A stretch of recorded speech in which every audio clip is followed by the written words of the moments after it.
ಗೋ ಸಂರಕ್ಷಣೆ ಅಂತೇಳಿ ದನ ಅಥವಾ ಗೋಮಾಂಸವನ್ನು ಇಲ್ಲಿ ಇಂಡಿಯಾದೊಳಗಡೆ ಬ್ಯಾನ್ ಮಾಡೋದು, ಅಲ್ಲಿ ಗಲಾಟೆ ಮಾಡಿಸೋದು, ಇನ್ನೊಂದು ಮಾಡಿದರು. ಎಕ್ಸ್ಪೋರ್ಟ್ ಯಾಕೆ ಎಷ್ಟು ವರ್ಷ ಇಷ್ಟು ಜಾಸ್ತಿ ಆಯಿತು, ಮೊದಲಿಗಿಂತ ಜಾಸ್ತಿ ಆಯಿತು? ನೋಡಿ, ಮೋದಿ ಆಡಳಿತದ ವಿಚಾರ ಬಂದಾಗ ನಾನೊಂದು ಇಂಟ್ರೆಸ್ಟಿಂಗ್ ವಿಚಾರ ಹೇಳ್ತೀನಿ ನಿಮಗೆ. ಸುಮಾರು 10 ವರ್ಷದ ಹಿಂದೆ ಮನಮೋಹನ್ ಸಿಂಗ್ ಅಥವಾ UPA 2 ಇದ್ದಾಗ ನಮಗೊಂದು ರೀತಿಯ ಸಾಕಾಗಿ ಹೋಗಿತ್ತು. ಅಂದರೆ ಕಾಂಗ್ರೆಸ್ ಆಡಳಿತ ಇವರು ಏನು ಯಾವುದೊಂದು ಸರಿಯಾಗಿ ಮಾಡ್ತಾಯಿಲ್ಲ, ಅಥವಾ ಎಲ್ಲಿ ನೋಡಿರೋ ಪ್ರತಿ ದಿವಸ ಅಲ್ಲಿ ಇಲ್ಲಿ ಸಮಸ್ಯೆಗಳು, ಯಾವುದೊಂದು ಸ್ಟ್ರಿಕ್ಟಾಗಿ ನಡೆಸ್ತಾ ಇಲ್ಲ, ಮನಮೋಹನ್ ಸಿಂಗಿಗೆ ಆಡಳಿತ ಮಾಡೋಕ್ಕೆ ಬಿಡ್ತಾ ಇಲ್ವೇನೋ ಅನ್ನುವಂಥ ಕೆಲವು ಸಂಶಯಗಳು, ಅಥವಾ ಕಾಂಗ್ರೆಸ್ಸು ನಾವು ಏನಾರೊಂದು ಸರಿಯಾದ ಒಂದು ದಾರಿಗೆ ಬಂದರೂ ಸಾಕು ದೇಶ ಅನ್ನುವಂಥ ಪರಿಸ್ಥಿತಿ ಬಂದಿತ್ತು. ಆದರೆ BJP ಬಗ್ಗೆ ಎಷ್ಟೇ ಅನುಮಾನಗಳಿದ್ದರೂ ಕೂಡ ಒಂದು ಸರ್ತಿ ಈ ಸರ್ಕಾರ ಬದಲಾದಾಗ ನಾನು ಸೇರಿದಂತೆ ನೋಡೋಣ ಸ್ವಲ್ಪ ದಿವಸ ಒಂದಷ್ಟು ಕಾಲ ಗ್ರೇಸ್ ಟೈಮ್. ಆದರೆ ಗುಜರಾತಲ್ಲಿ ಮಾಡಿದಂಥ ಎಲ್ಲ ವಿಚಾರಗಳು ನಮ್ಗೆ ಅರಿವಿತ್ತು. ಆದರೂ ನೋಡೋಣ ಸ್ವಲ್ಪ ದಿವಸ ಅಂತ ಒಂದಷ್ಟು ಗ್ರೇಸ್ ಟೈಮ್ ಥರ ಯೋಚನೆ ಮಾಡ್ತಾ ಕೂತ್ಕೊಂಡಿದ್ದು, ಸದ್ಯಕ್ಕೆ ಬೇಡ ಅಂತ ನೋಡೋಣ. ಆದರೆ ನಮಗೆ ಇನ್ನೊಂದು ಗೊತ್ತಿತ್ತು, ಯಾರು ಬಂದರೂ ಕಾಂಗ್ರೆಸ್ ಇರಲಿ BJP ಇರಲಿ, ಈ ದೇಶವನ್ನು ಈಗ ಆಳ್ತಾ ಇರೋದು ಕಾರ್ಪೊರೇಟ್ ವರ್ಲ್ಡ್. ಅದೇ ಕಾರ್ಪೊರೇಟ್ ಸಂಸ್ಥೆಗಳೇ ಮೋದಿಯನ್ನು ನಡೆಸ್ತಾ ಇರೋದು. ಹಾಗಾಗಿ ಏನೋ ಒಂದು ಮನಮೋಹನ್ ಸಿಂಗ್ ನೀತಿ ಹಾಗೆ ಇನ್ನೊಂದು ಸ್ವಲ್ಪ ಇನ್ನು ಬೆಳೆಸ್ಕೊಂಡು ಹೋಗ್ಬೋದು ಈ ರೀತಿ ಅಂತ. ಆದರೆ ದಿನ ಕಳೆದ ಹಾಗೆ ದೊಡ್ಡ ಆಪತ್ತು ಇದು ನಮ್ಗೆ ಅನ್ಸಕ್ಕೆ ಶುರುವಾಗಿದ್ದು ಎಲ್ಲಿಂದ ಅಂತೇಳಿದರೆ, ಇವರು ಸಂವಿಧಾನ ಬದಲಾವಣೆ ಮಾಡಬೇಕು ಅಂತ ಮೊದಲಾಗಿ ಹೊರಟರು. ಅದಕ್ಕಿಂತ ಹೆಚ್ಚಾಗಿ ಜನರಲ್ಲಿ ದ್ವೇಷ ಭಾವನೆಯನ್ನು ಬಿತ್ತುತ್ತಾ ಹೋದರು. ಎಲ್ಲಿ ಅಂದರೆ ಧರ್ಮ ಜಾತಿ ಬಿಟ್ಟು ಧರ್ಮಗಳನ್ನು ಒಡೆದ್ರು. ಒಂದು ಧರ್ಮವನ್ನು ನಿರಂತರವಾಗಿ ಅಟ್ಯಾಕ್ ಮಾಡ್ತಾ ಇನ್ನೊಂದು ಧರ್ಮ ಒಟ್ಟು ಮಾಡ್ಬೋದು ಅಂತ ನಂಬಿಕೊಂಡು ಅದನ್ನೇ ಕೆಲಸ ಮಾಡ್ತಾ ಬಂದರು. ದಲಿತರನ್ನು ಯಾವ ಮಟ್ಟದಲ್ಲಿ ಇವರು ಇದು ಮಾಡಿದರು ಅಂತೇಳಿದರೆ, ಎಷ್ಟೋ ಜನ ದೊಡ್ಡ ದಲಿತ ಲೀಡರ್ಗಳೇ ಇವ್ರ ಕಡೆ ಬಂದು ನಿಂತ್ಕೊಳ್ಳೋ ಹಾಗೆ ಮಾಡಿಕೊಂಡ್ರು. ಅದರ ಪ್ರಕಾರ ಹಿಂದೂಗಳೆಲ್ಲ ಒಂದು ಹಿಂದುತ್ವ ಅಂದರು. ಈ ಕೆಲಸ ಮಾಡ್ತಾ ದೇಶವನ್ನು ವಿಭಜನೆ ಮಾಡ್ತಾ ಇವರು ನಿರಂತರವಾಗಿ ಗೆಲ್ಲುವಂಥ ಒಂದು ಪರಿಸ್ಥಿತಿಗೆ ತಂದಿಟ್ಕೊಂಡ್ರು. ಇದರ ಹಿನ್ನೆಲೆಯಲ್ಲಿ ಮಾಡಿದ್ದೇನಿತ್ತು? ಹೀಗೆ ಹೇಳ್ತಾ ಇವರೇ ಅದರ ವಿರುದ್ಧವಾದ ಕೆಲಸಗಳನ್ನೇ ಮಾಡ್ತಾಯಿದ್ರು. ಒಂದು ಉದಾಹರಣೆ ಹೇಳ್ತೀನಿ. ಗೋ ಸಂರಕ್ಷಣೆ ಅಂತೇಳಿ ದನ ಅಥವಾ ಗೋಮಾಂಸವನ್ನು ಇಲ್ಲಿ ಇಂಡಿಯಾದೊಳಗಡೆ ಬ್ಯಾನ್ ಮಾಡೋದು, ಅಲ್ಲಿ ಗಲಾಟೆ ಮಾಡಿಸೋದು, ಇನ್ನೊಂದು ಮಾಡಿದರು. ಎಕ್ಸ್ಪೋರ್ಟ್ ಯಾಕೆ ಎಷ್ಟು ವರ್ಷ ಇಷ್ಟು ಜಾಸ್ತಿ ಆಯಿತು, ಮೊದಲಿಗಿಂತ ಜಾಸ್ತಿ ಆಯಿತು?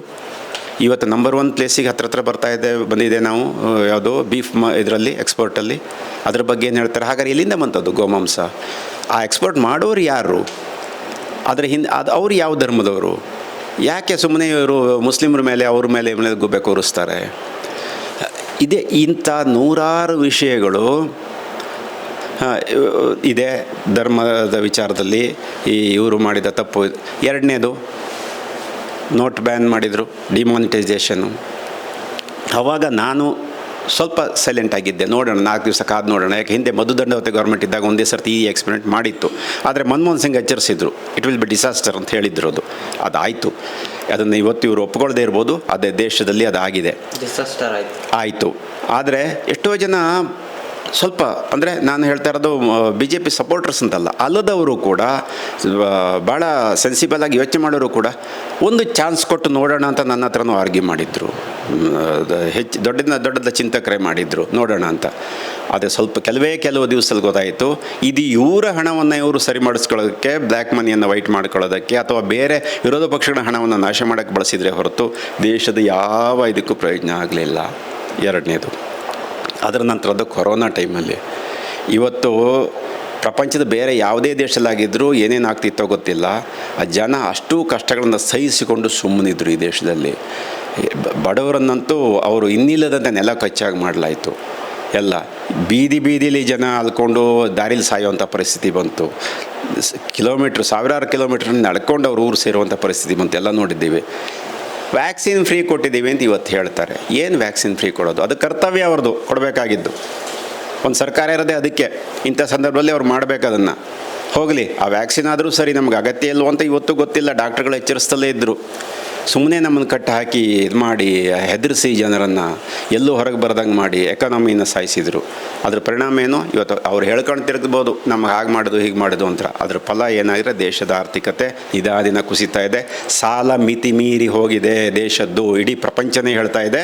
ಆದರೆ ಇವರಿಗಿನ್ನೂ ಒಪ್ಪಿಕೊಳ್ತಾ ಇಲ್ಲ, ಗೊತ್ತಿದೆ ಅವರಿಗೆ. ಇಷ್ಟು ಸಾಲದು ಅಂತ ಎಲ್ಲವನ್ನು ಕಾರ್ಪೊರೇಟ್ ವರ್ಲ್ಡಿಗೆ ಇವರು ದಾನ ಮಾಡ್ತಾ ಬಂದರು.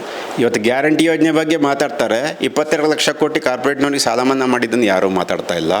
ಯಾರು ಅಂದರೆ BJP ಅವರು ನಾನು ಹೇಳ್ತಾ ಇರೋದು, ಬಾಕಿಯವ್ರು ಮಾತಾಡ್ತಾ ಇದ್ದೀವಿ ನಾವು, ಅವ್ರು ಮಾತಾಡ್ತಾ ಇಲ್ಲ. ಇಂಥದ್ದು ಉದ್ದಕ್ಕೂ ಹೇಳ್ತಾ ಬರೋದು. ಇತ್ತೀಚಿನ ಎಲೆಕ್ಟ್ರಲ್ ಬಾಂಡ್, ನಾನು ಮೊದಲಿಂದ ನನ್ನಂಥವರು ತುಂಬ ಜನ PM ಕೇರ್ಸ್ ಮತ್ತು ಎಲೆಕ್ಟ್ರಲ್ ಬಾಂಡ್ ಬಗ್ಗೆ ನಮಗೆ ಹೆಚ್ಚಿಗೆ ಗೊತ್ತಿರಲಿಲ್ಲ. ಯಾಕಂದರೆ ನಾನು ಎಕನಾಮಿಸ್ಟ್ ಅಲ್ಲ, ಹಾಗಾಗಿ ಗೊತ್ತಿರಲಿಲ್ಲ. ಬೇರೆಯವರು ಹೇಳ್ತಿದ್ರು PM ಕೇರ್ಸ್. ಯಾವುದೇ ಪ್ರಜಾಪ್ರಭುತ್ವದಲ್ಲಿ ಟ್ರಾನ್ಸ್ಪರೆನ್ಸಿ ಅನ್ನೋದು ಮೊದಲನೇದು. ಅದಿಲ್ಲದೆ ಹೋದಾಗ ಅದು ಅನುಮಾನಕ್ಕೆ ಮತ್ತು ಅದರಲ್ಲಿ ಏನೋ ಹಿನ್ನೆಲೆ ಇದೆ ಅಂತ ಅರ್ಥ. PM ಕೇರ್ಸ್ ಯಾಕೆ ಇವರೇ 4 ಜನ ಇರಬೇಕು? ಅದು PM ಕೇರ್ಸ್ ಅಂತ ಮೊದಲಿದ್ದು ಏನಾಗಿತ್ತು, ಪ್ರೈಮ್ ಮಿನಿಸ್ಟ್ರು ಫಂಡ್ ಮೊದಲು ಇತ್ತಲ್ಲ, ಅದೇ ಸಿಸ್ಟಮ್ ಮುಂದುವರಿಸ್ಬೋದಿತ್ತಲ್ಲ. ಅದನ್ನು ಯಾಕೆ ಇವರು ಬದಲಾಯಿಸಿದರು? ಅದಕ್ಕೆ 108 ಸುಮ್ಮನೆ ಏನೋ ಸುಳ್ಳು ಕಾರಣ ಹೇಳ್ತಾರೆ. PM ಕೇರ್ಸಿಗೆ 4 ಜನ, ಅದು ಯಾರಿಗೆ ಕೊಟ್ಟರು ಎಲ್ಲಿಗೆ ಹೋಯ್ತು ಅಂತ ಯಾರಿಗೂ ಗೊತ್ತಾಗಬಾರ್ದು. ಕೇಳಿದ್ರೆ ನಾವು ಆಡಿಟ್ ಮಾಡಿಸ್ತೀವಿ. ಆಡಿಟ್ ಮಾಡೋರು ಯಾರು? ಇವರ ಕಡೆಯವರೇ ಆಡಿಟ್ ಮಾಡೋದು. ಎಲ್ಲಿದೆ ಅದಕ್ಕೆ? ಎಲೆಕ್ಟ್ರಲ್ ಬಾಂಡು ಸುಪ್ರೀಂ ಕೋರ್ಟ್ ಇವತ್ತು ಜಾಡಿಸದೆ ಹೋಗಿದ್ರೆ ಅದು ಹೊರಗೆ ಬರ್ತಿರಲಿಲ್ಲ. ಬಂದಾಗ ಗೊತ್ತಾಗಿದೆ ಇದು ಹೇಗೆ ಅಂತೇಳಿದರೆ, ಮೊದಲು ತಿಳ್ಕೊಂಡಿದ್ದು ಸಣ್ಣದೊಂದು ಏನೋ ನಡೀತಾ ಇದೆ ಅಂತ. ಈಗ ನೋಡಿದರೆ ಇಡೀ ಹಿಂದೆ ಗಂಗಾ ನದಿ ಶುದ್ಧಿ ಮಾಡಬೇಕು ಅಂತ ಹೊರಟ್ರಲ್ಲ, ಎಲ್ಲಿ ನೋಡಿದ್ರು ಗಲೀಜೆ. ಹಾಗೆ ಎಲೆಕ್ಟ್ರಲ್ ಬಾಂಡ್ ಅಷ್ಟೇ ಆಗಿರೋದು. ಇಡೀ ದೇಶದ ಆರ್ಥಿಕತೆಯಲ್ಲಿ ಅತಿ ದೊಡ್ಡ ಅದು ಬೇಡ. ಇವರು ಪರಕಾಲ ಪ್ರಭಾಕರನ್ ಇದ್ದಾರೆ, ನಮ್ಮ ಫೈನಾನ್ಸ್ ಮಿನಿಸ್ಟ್ರ ಪತಿ, ಅವರು ಗಂಡ ಫೈನಾನ್ಸ್ ಮಿನಿಸ್ಟರ್, ಅದೇ ಹೌದು. ಅವರೇ ಹೇಳ್ತಾರೆ ಇಡೀ ಪ್ರಪಂಚಕ್ಕೆ ದೊಡ್ಡ ಸ್ಕ್ಯಾಮ್ ಇದು ಅಂತ ಅವರೇ ಹೇಳ್ತಾರೆ. ಅದ್ರ ಬಗ್ಗೆ ಇವರು ಏನಾರು ಮಾತಾಡ್ತಾ ಇದ್ದಾರಾ? ಸುಬ್ರಹ್ಮಣ್ಯನ್ ಸ್ವಾಮಿಯ ರಾಜಕೀಯ ನಾವು ಬಿಟ್ಟು ಹಾಕೋಣ. ಸುಬ್ರಹ್ಮಣ್ಯನ್ ಸ್ವಾಮಿ ಮೊದಲಿಂದಲೂ ಹೇಳ್ತಲೇ ಇದ್ದಾರೆ, ಇವ್ರದೇ ಪಕ್ಷದವರು. ಅದ್ರ ಬಗ್ಗೆ ಯಾಕೆ ಮಾತಾಡ್ತಾ ಇಲ್ಲ ಇವರು? ಇದು ಯಾವುದನ್ನು ಮಾತಾಡ್ತಾ ಇಲ್ಲ. ಹಾಗಾಗಿ ಈಗ ನಮ್ಗೆ ಉಳಿದಿರೋದು ಒಂದು ದಾರಿ. ಈಗ ನೆಕ್ಸ್ಟು ಏನಾದ್ರು ಇದೇ ಸರ್ಕಾರ ಬಂದರೆ ಬಹುಶಃ ನಾನು ಇದು ಮಾತಾಡೋಕ್ಕಾಗಲ್ಲ. ಯಾಕೆ ಅಂತೇಳಿದರೆ, ಈ ಬಾಕಿ ಎಲ್ಲ ನಮ್ಮ ಬ್ರಾಡ್ಕಾಸ್ಟಿಂಗ್ ಕಾನೂನು ತಯಾರಾಗಿ ಕೂತ್ಕೊಂಡಿದೆ. ಅದು ಈಗ ಟೇಬಲ್ಲಿದೆ, ನೆಕ್ಸ್ಟ್ ಪಾರ್ಲಿಮೆಂಟಲ್ಲಿ ಬರುತ್ತೆ. ಅದಾಯಿತು ಅಂದರೆ ನಾವ್ಯಾರೋ ಇಂಡಿಯಾ ದೇಶದೊಳಗಿಲ್ಲ, ಮತ್ತು ಇನ್ಯಾರೋ ಹೊರಗಡೆ ಕೂತ್ಕೊಂಡು ಮಾತಾಡ್ತಾರಲ್ಲ ಕೆಲವರು ನಮ್ಮ ಸೋಷಿಯಲ್ ಮೀಡಿಯಲ್ಲಿ, ಹಾಗೆ ನಾವು ಫಾರಿನಲ್ಲಿ ಸಾಧ್ಯ ಇದ್ದರೆ ಅಲ್ಲಿ ಹೋಗಿ ಕೂತ್ಕೊಂಡು ಮಾತಾಡಬೇಕು. ಇಲ್ಲಿ ಮಾತಾಡೋಕ್ಕಂತೂ ಆಗಲ್ಲ, ಈ ಪರಿಸ್ಥಿತಿ ಬರುತ್ತೆ.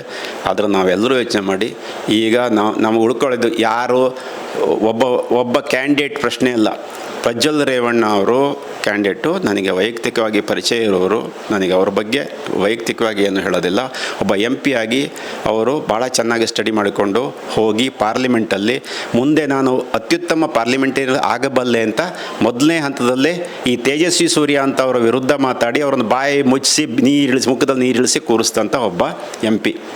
ಒಂದು ಕಾಫಿ ಬೆಳೆಗಾರ ಸಮಸ್ಯೆನ ನಾನು ಅವ್ರ ಮುಂದೆ ಇಟ್ಟಾಗ ಅರ್ಧ ಗಂಟೆ 1 ಗಂಟೆ ಒಳಗಡೆ ಅದು ಆಫೀಸರ್ಗಳನ್ನ ಕೂರಿಸಿ ಅದಕ್ಕೆ ಬೇಕಾದ ಕೆಲಸ ಮಾಡಿ, ನೀವು ಸಂಜೆ ಒಳಗಡೆ ನನ್ನ ಹತ್ರ ಇವ್ರ ಹತ್ರ ಡಿಸ್ಕಸ್ ಮಾಡಿ ನಾನು ರಿಪೋರ್ಟ್ ಹಾಕಬೇಕು ಅಂತ ಹೇಳಿದಂಥ ಒಬ್ಬ ಯುವ ಪಾರ್ಲಿಮೆಂಟೇರಿಯನ್. ಅವರು ಈ ಪಕ್ಷಕ್ಕೆ ಸರಿ ಕಳೆದು ಹೋಗಿದಾರಲ್ಲ, ಹೀಗಾದ್ರಲ್ಲ, ಹೋಗಿ ಇವರು ಇವತ್ತು ಯಾರ್ಯಾರು ಕಾಲಿಗೆ ಬೀಳೋದ ಪರಿಸ್ಥಿತಿ ಮಾಡ್ಕೊಂಡಿದ್ದಾರಲ್ಲ, ನನಗೆ ಭಾಳ ಬೇಸರ ಅನ್ನಿಸ್ತು.